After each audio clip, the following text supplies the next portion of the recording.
Now I will give the floor to Mrs. Tulia from the United Republic of Tanzania.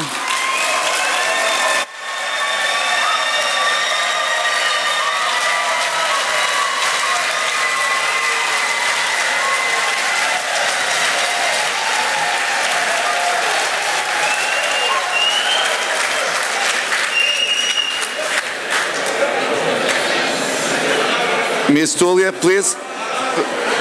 My name is Tulia. I'm the Speaker of the National Assembly of Tanzania. I am a lawyer, an advocate, and I have a PhD in law.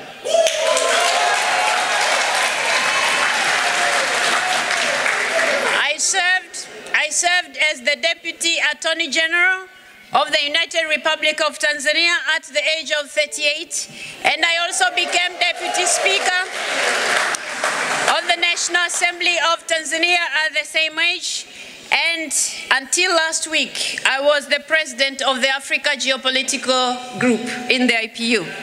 I'm humbled by the endorsements made in support of my candidature from the East African Community, the Southern African Development Community, and the African Union.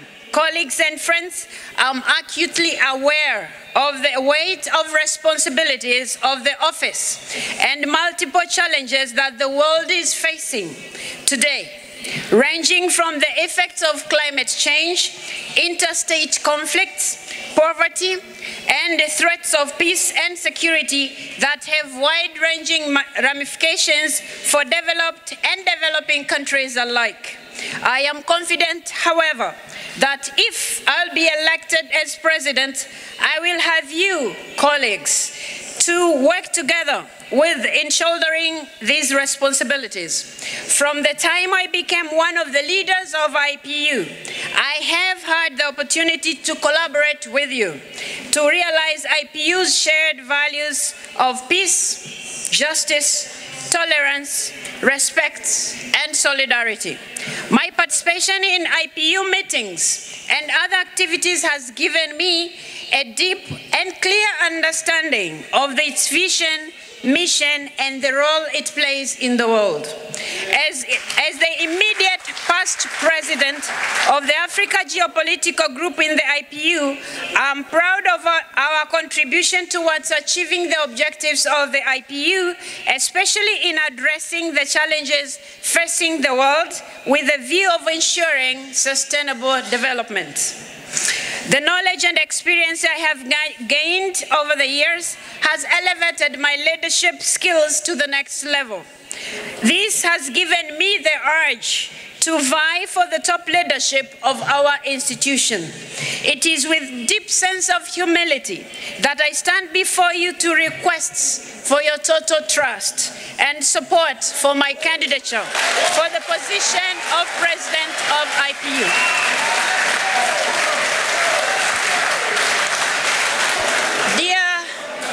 Dear colleagues and friends, my vision is to work with all member parliaments of the IPU to align our organization with the fast-changing realities of our world. In that regard, if elected, I will have a number of priorities that I believe will be key in making our organization work effectively for its membership.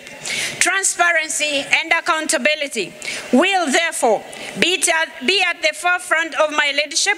In this dynamic world, IPU must be relevant to its membership and the world in general. We will therefore work with its members to initiate reforms that will contribute to peaceful coexistence and global prosperity. In realizing this vision, it is necessary to ensure effective participation and representation of all geopolitical groups in the organs of the IPU.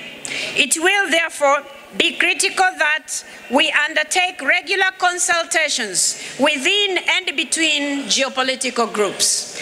Dear colleagues and friends, colleagues and friends, no organization can be efficient and relevant if it is not inclusive in its work and structure.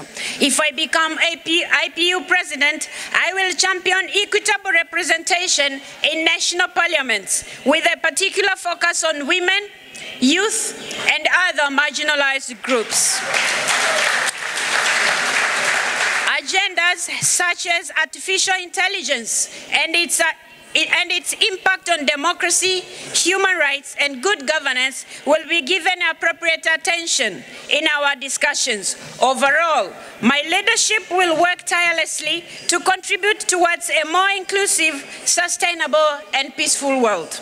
IPU has objectives and values that are shared with other global and regional institutions. Hence, my duty shall be to strengthen the IPU's cooperation with the United Nations, regional interparliamentary organizations, and other key stakeholders. Dear colleagues and friends, in leading this organization, I shall always be guided by the decisions and resolutions of the IPU. Implementation of these will be an important tool to ensure that IPU attains its objectives and stays on course as envisioned by its members.